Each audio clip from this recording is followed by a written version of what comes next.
Salut, c'est Greta et dans cette vidéo en fait je voulais te parler de la rentrée. Donc de la rentrée bien sûr pour quelques personnes ça va être la rentrée scolaire, la rentrée au travail, dans le salariat, etc. C'est-à-dire que les vacances sont finies et je sais pas comment toi tu as passé tes vacances. Moi j'en ai parlé dans ma précédente vidéo. Je me rappelle qu'il y a un an ou deux, j'ai fait une vidéo en fait où j'étais très étonnée en fait qu'il y a des gens qui planifient leurs vacances mais pas leur vie en fait. De la même façon, par exemple, je suis très surprise qu'il y a des gens de 60 ans par exemple qui ont déjà prévu tout pour leurs obsèques, qu'ils ont payé des sommes considérables en fait en ce qui concerne leur enterrement, le caveau et tout ça. Et à partir de maintenant jusqu'à leur mort, en fait, ils investissent pas du tout sur eux-mêmes.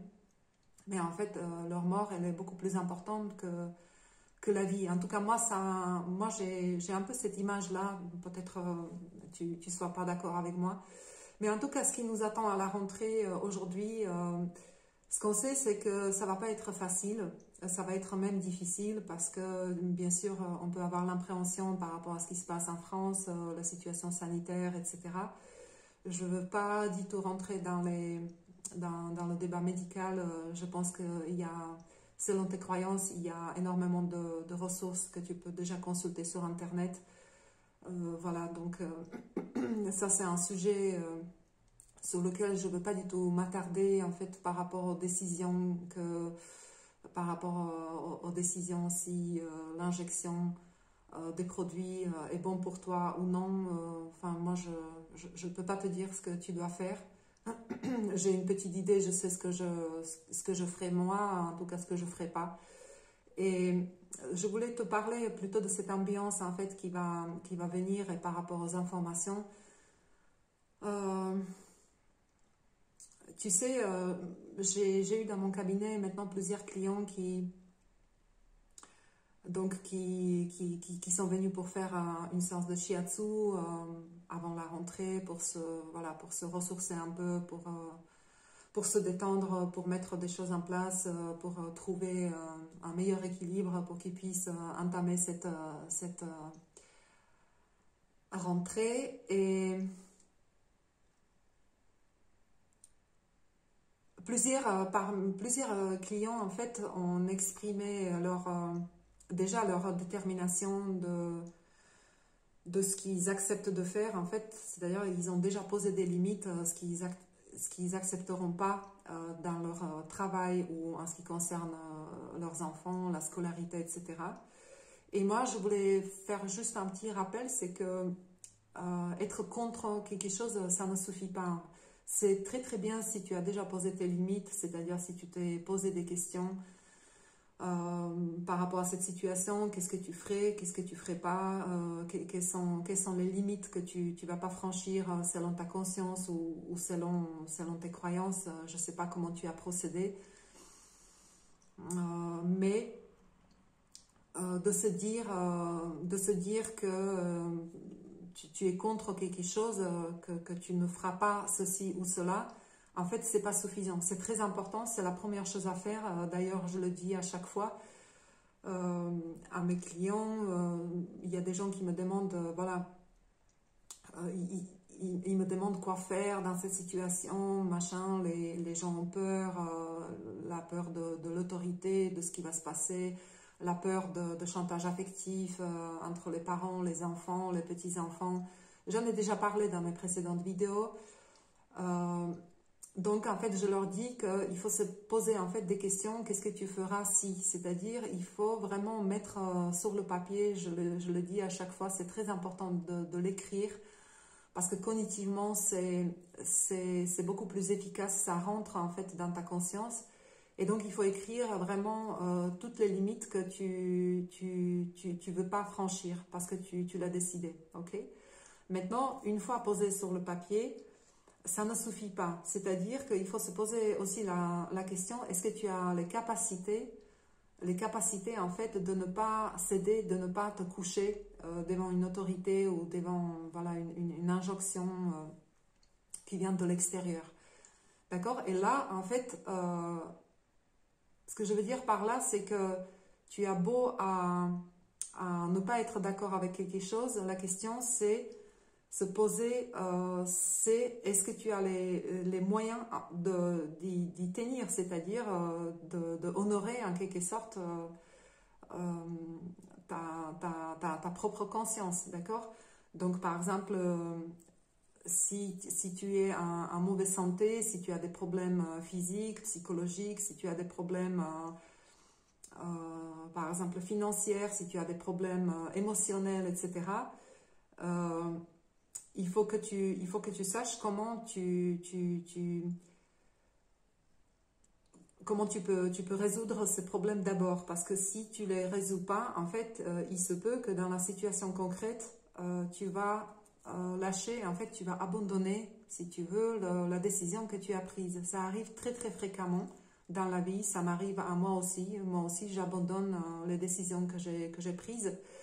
Mais ce qui est différent aujourd'hui, c'est que la situation particulière qui s'annonce, et pas uniquement au niveau sanitaire, mais aussi au niveau économique, va être très très difficile. Et encore une fois, il n'y aura pas, tu n'auras pas tu ne pourras plus faire le compromis. C'est-à-dire que soit ça passe, soit ça casse. Ok? Et c'est pour ça que je pense, tu as encore le temps à se vraiment poser les questions. Comment tu es au niveau physique, comment tu es au niveau psychologique, émotionnel, spirituel, voilà. Et puis de commencer à bosser par rapport à ça. Par exemple, si au niveau physique, tu penses que tu n'es pas en forme ou que tu souffres soi-disant des maladies, bah, trouve les solutions pour comprendre pourquoi tu souffres de ça et puis de te donner les moyens en fait pour t'en sortir. Pareil, si tu as des problèmes dans le couple, des problèmes avec les enfants, je pense que c'est vraiment le temps de s'intéresser à ce sujet-là et de bosser là-dessus. C'est beaucoup plus important de tout ce qui se passe à l'extérieur. Parce qu'il s'agit de ta vie réelle, de ta vie concrète, c'est-à-dire de tes journées du matin au soir, en fait, comment tu vas te sentir. Il faut aussi, je pense, se poser la question, et c'est là où je me suis fait avoir pendant longtemps, ça m'est arrivé, c'est-à-dire que je dépensais mon énergie, en fait, dans des pensées qui m'étaient absolument pas profitables. Et quand tu dépenses cette énergie-là, c'est que tu n'as plus d'énergie pour penser autre chose ou pour vivre autre chose. Et je veux te parler notamment des informations, donc je te propose vraiment de faire une diète en ce qui concerne les informations.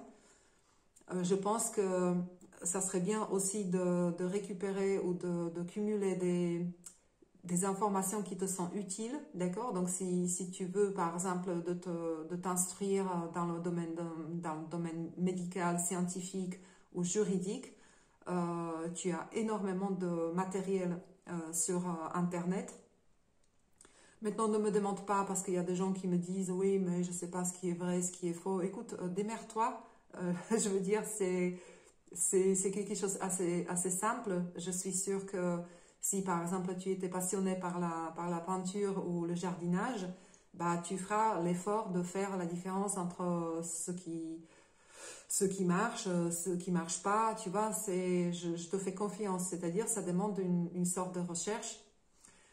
Malgré tout, je pense que quand je te dis que je me suis fait avoir dans la mesure où j'ai étudié énormément de sujets, surtout au mois de juillet au niveau juridique, tu vois, qu'est-ce qui est possible de faire, quel recours il est possible de faire.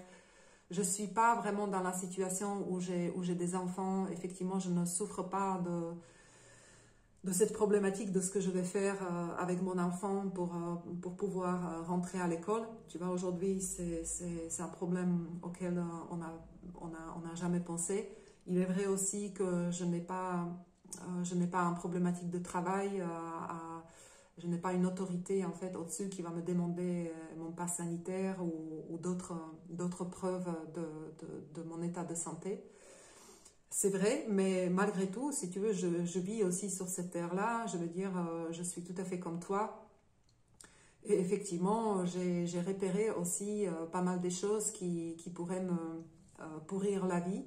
Et donc, je me suis penchée là-dessus, en fait. Et par exemple, je me suis découvert vraiment une passion pour, euh, pour, pour, pour tout ce qui est le métier des juristes et des avocats. Je trouve ça absolument extraordinaire. J'ai appris beaucoup de choses que je ne savais pas. Et voilà, je pense qu'il est le temps de croire que quelqu'un va te sauver, tu vois, ou quelque chose va se passer, ou quelqu'un va nous sortir de là. Ça n'arrivera pas. C'est-à-dire que aujourd'hui, c'est vraiment le temps où toi, tu dois vraiment prendre ta vie en main et tu dois devenir le plus possible autonome, en fait. Autonome et, autonome et aligné. Et de savoir vraiment si ce que tu fais dans ta vie, si les décisions que tu prends ou que tu ne prends pas, si elles viennent de toi ou si elles viennent de l'extérieur, tu vois. Ça, c'est vraiment quelque chose de, à mes yeux, très important. Donc voilà, cette rentrée va être difficile. C'est une, comment dire, c'est une réalité. À toi de faire dans cette tension une sorte de détente, c'est-à-dire de remplir ces espaces avec les choses qui te sont vraiment utiles, profitables, qui te nourrissent, c'est-à-dire tes liens avec les enfants, les liens dans ton couple, les liens avec tes parents. C'est vraiment une période propice pour être très clair avec toi-même. Si tu as un problème par rapport à ça, si tu ne sais pas quelle question en fait ou de quelle façon évaluer en fait tous ces états physiques, spirituels, émotionnels, mentaux, n'hésite pas, prends le rendez-vous avec moi. En dessous de cette vidéo, tu as un formulaire auquel tu réponds. Et puis moi, je te propose un entretien qui est tout à fait gratuit, qui dure 1 heure. Et on va voir ces questions ensemble, ok? Voilà, je voudrais juste en fait te rappeler la façon dont je travaille. Donc, je suis pas là pour écouter les victimes, c'est-à-dire que c'est pas des jérémiades et des plaintes en fait. C'est-à-dire que si tu restes dans des plaintes, tu t'en sortiras pas. Ça veut dire que tu te positionnes dans la posture de la victime et là, je ne pourrai pas t'aider. C'est-à-dire que tant que tu n'admets pas que tu es ton propre maître, que tu es ton propre créateur de ta vie, tu n'auras pas, à partir de là, tu ne pourras pas en fait d'aller dans tes ressources et dans tes moyens pour exister, ok? Parce que si tu es une victime, tu attends qu'il y a quelqu'un qui va te sortir de là. Ça n'existe pas. Enfin, si ça peut exister, après, c'est pas mon job, d'accord?